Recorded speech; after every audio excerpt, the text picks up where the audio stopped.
Welcome to Roundhill Radio, the podcast from Roundhill Community Church. Through our conversations, we discover holy in the ordinary, find moments of grace and peace, and redefine what we're talking about. We talk about faith. Good morning, Shannon. Well, good morning, Leslie. Welcome back to Roundhill Radio. Thank you. It's always good to be here with you. Oh, we're so glad to have you back. So we're talking about a sermon series that you are bringing to Roundhill Community Church. But as in any topic, these topics are so universal that we thought we'd bring it onto the podcast, not only for our in-house community, but for our international community. And it's called the Spirituality of 12 Steps. Do I have that right? Yes. So why did you feel called to do this? What brought you to this place? Thank you for that question. So 12-step work is commonly known in 12-step groups from Alcoholics Anonymous and Al-Anon, Overeaters Anonymous, all sorts of 12-step groups. It's been around for decades. Yeah. I decided to do this because not only as a pastor in a church where there have been 12-step groups Sure. that have been so disconnected from the congregational life that I Right. thought, well, is there any interception here, any overlap? Yes. And number two, because on March 20th of this year, I'm celebrating 29 years of sobriety. Congratulations. Thank That's you. amazing. And 8 years before that, I went into Al-Anon. So I have some experience in both Al-Anon and Alcoholics Anonymous. Yeah. But actually was sober 30 years ago. So having been in the rooms of Alcoholics Anonymous and in Al-Anon, there is such deep spirituality that I thought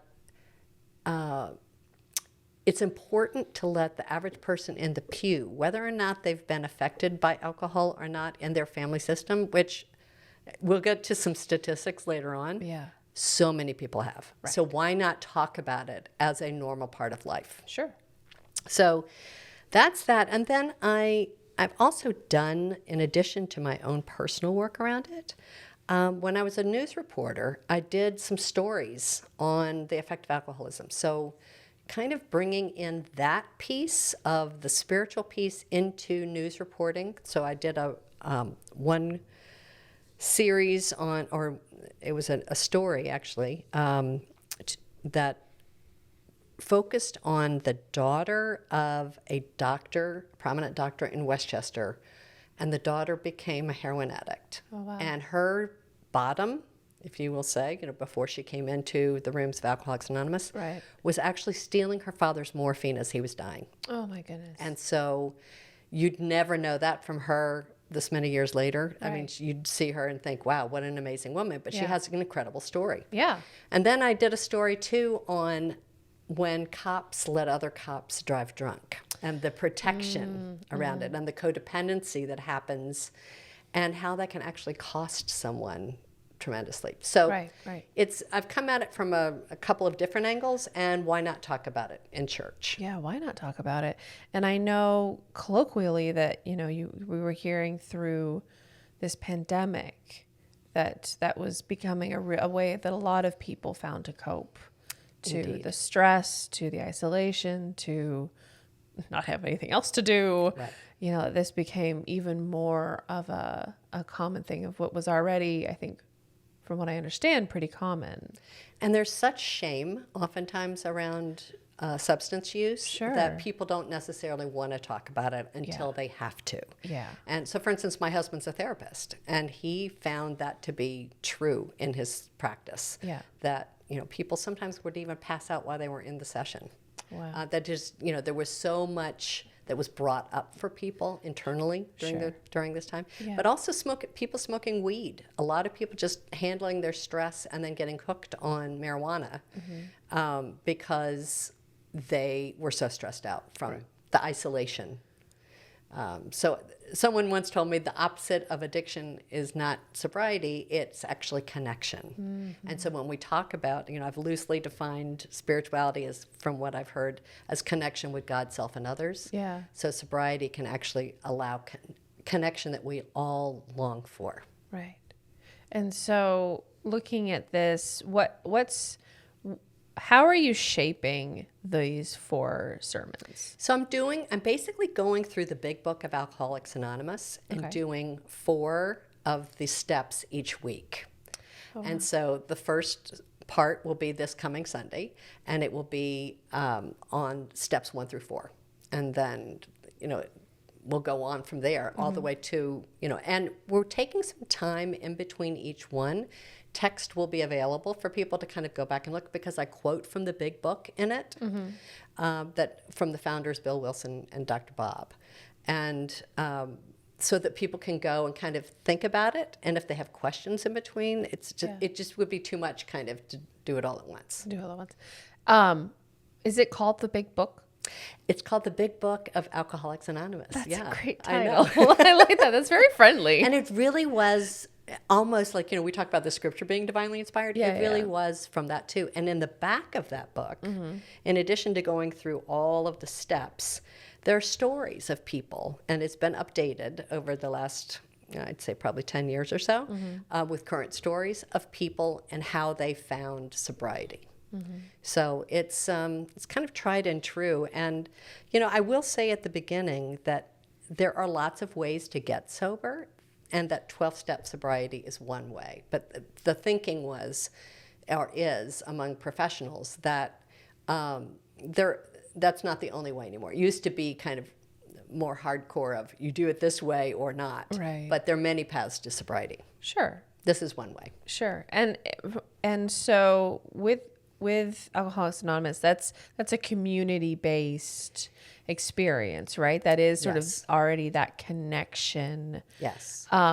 Would it be appropriate to ask what goes on in those meetings in a general way? Sure. So what are those like? It's a peer-to-peer group. There's no leader. So there are traditions in that, and one of them is that there's no leader. There's no religion that's spoken of. It's more as the big book talks about. There's a broad, roomy highway ready to include people of all different backgrounds, and so generally, depending on what type of meeting it is, and there are open meetings and there are closed meetings. Open meetings would be anyone can go. Closed meetings are for people who identify as an alcoholic, for AA, or as a person who qualifies in Al-Anon, as a person who has someone in their lives who is alcoholic, so a family member perhaps, or it could be a child, a spouse, it could be a close friend, a parent. But I also did work in adult children of alcoholics to look at the impact of what growing up in an alcoholic home is, and there are specific things. So depending on what type of meeting it is, it could be somebody leads on one of the steps. It could be a topic, and one person may share, and then everybody responds with their own experience. And there's no crosstalk. So if someone shares their experience, you can just say, thank you for sharing. And no one can tell you you're an alcoholic. It's a self-diagnosed thing. So if you go in, you say, the common terminology would be, I'm Shannon, I'm an alcoholic, and then they would respond, hi, Shannon, and then I would share whatever I'm going to do. So, and it's sharing your own experience, strength, and hope. So people who've been in the program for a long time will share that for newcomers. They encourage newcomers to come in and share what they need to, and then be quiet. And then it's over in an hour, and you put $1 in the basket if you can, and it's the least expensive self-help that you can find, but it's accessible to all. And there are meetings now during the pandemic online as well as in person. Sure. And Yeah. So I'm just thinking about, the broad range of people we might have listening today. Yes. If someone is thinking, maybe I'd be looking into checking that out, how would they go about finding a group? So you can go to a website on Alcoholics Anonymous online, and they'll tell you where local groups are. There's generally booklets when everybody was in person. You could go and you could find a meeting probably in your area. Probably like 10 or so, and you're probably within 10 minutes of driving. Right. I mean, of course, in more rural areas, it's a little more sporadic. Sure. You can also go online and find Zoom meetings. So if you did Zoom AA meetings or Zoom Overeaters Anonymous meetings or Narcotics Anonymous, you can find any of those and just you'd go on and link in and start the meeting that way. So those would be two ways to just go online and find the meeting, or talk to someone that you know and see if they have a meeting book. And they're worldwide. I mean, that's the thing. Unfortunately, it's not a discriminating disease. It affects everyone. And in fact, let's talk a little bit about. Let's do it. I looked up some statistics on the National Council on Alcoholism and Drug Dependence website, and just astounding to me. Alcohol is the most commonly used addictive substance in the United States, with 17.6 million people, or 1 in every 12 adults. Wow.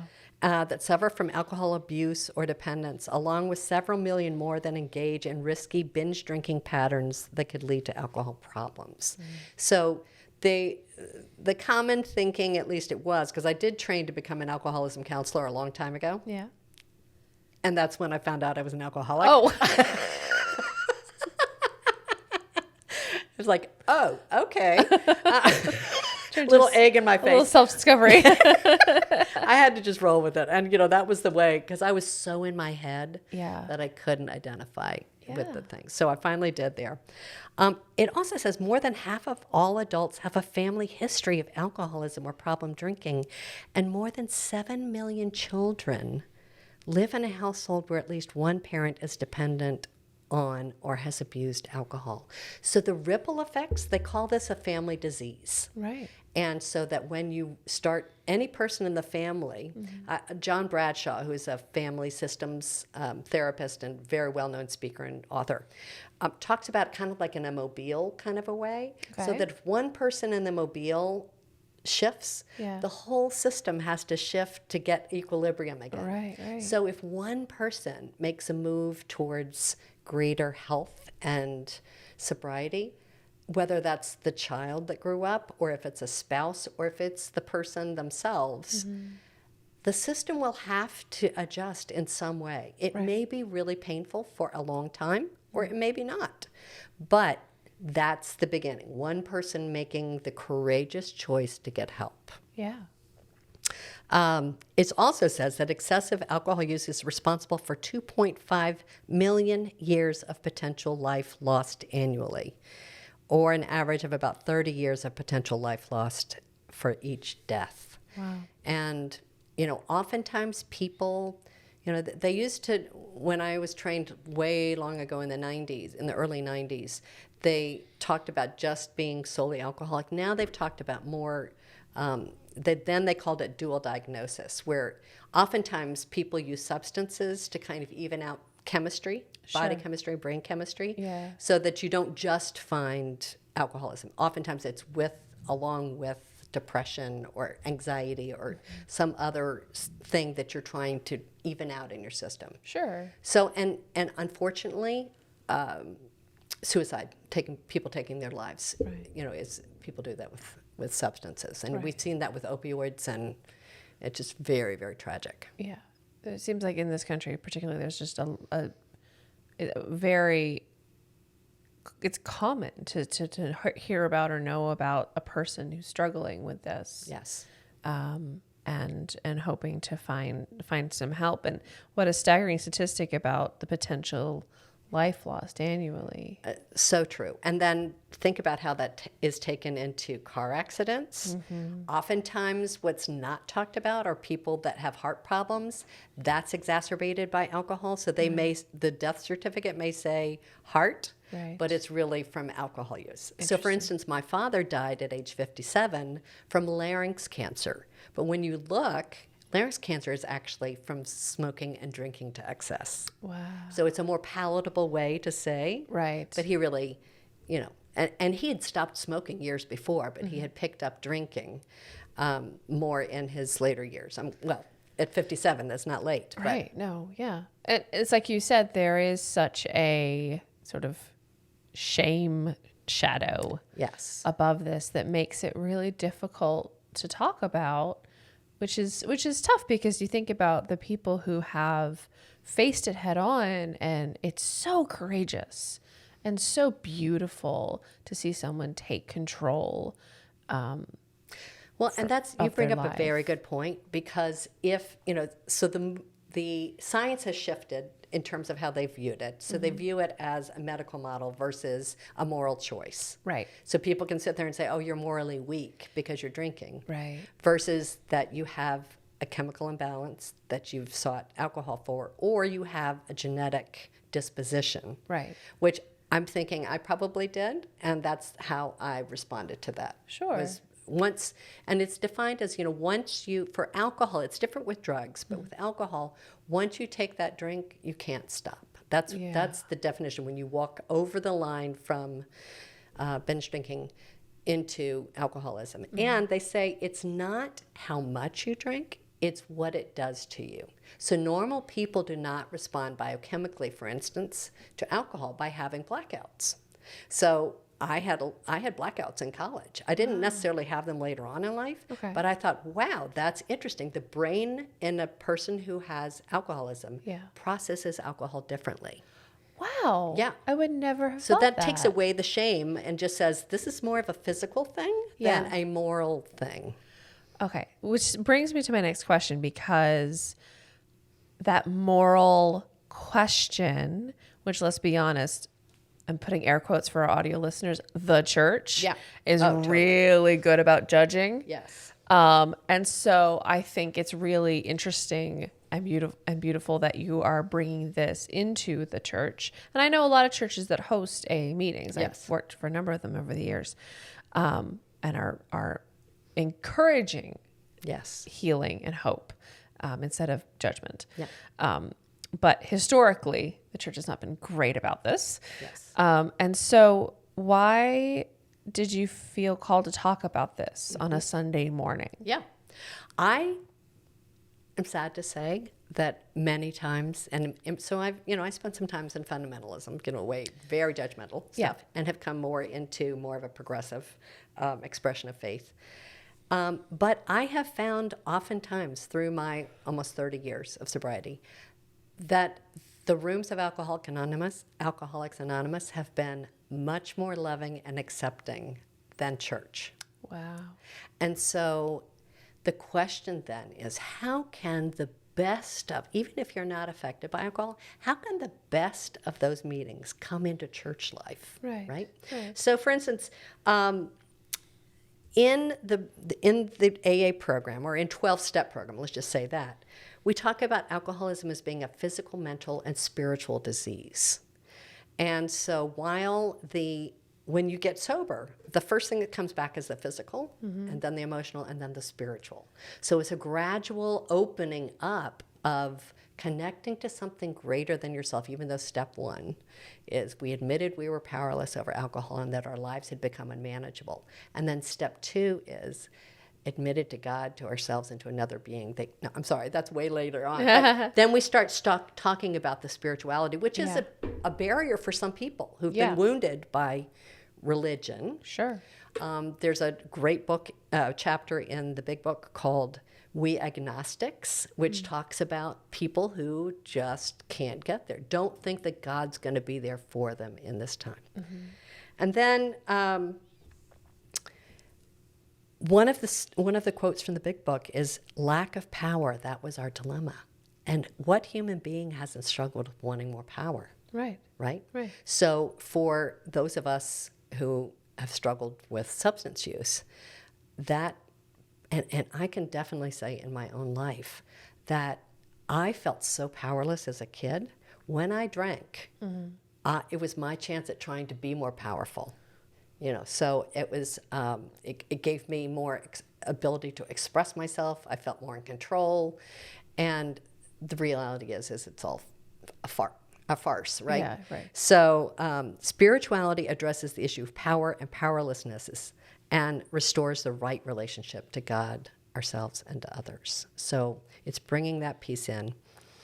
And then it's another reason to do this is because shame and I talked some about this in the sermon, and we did it with the self-compassion retreat. Shame is a huge piece to deal with in terms of self-compassion, and who can't benefit from that? Right. Because every human being has shame messages. For sure. And shame is different than guilt. Guilt is I did something wrong, and that can actually be a beneficial thing. If you've hurt someone, then you can go and repair that relationship. Shame is I am wrong. And nobody is a wrong human being, right? They're not inherently bad or evil. So it's looking at the difference in what is it that I've done that I can repair, and what is it that I need to excavate out of beliefs of myself that happened probably before you could even speak, that needs to be healed by God and reflected back in another. And that's what 12-step groups do. Hopefully that's what church community does. So that's what I'm hoping to bring out as well. And then the Big Book and 12-step groups are hugely about service. And the Bill Wilson and Dr. Bob actually started the 12-step movement by going to help another drunk. And that's what they saw, getting out of ourselves and going and being of service, which is at the heart of all the major religions, right? Really puts that into action and gets you out of obsessing about self and giving, so that somehow when you reach out, there's room for the divine to come in. Yeah. There's so many parallels there. So many.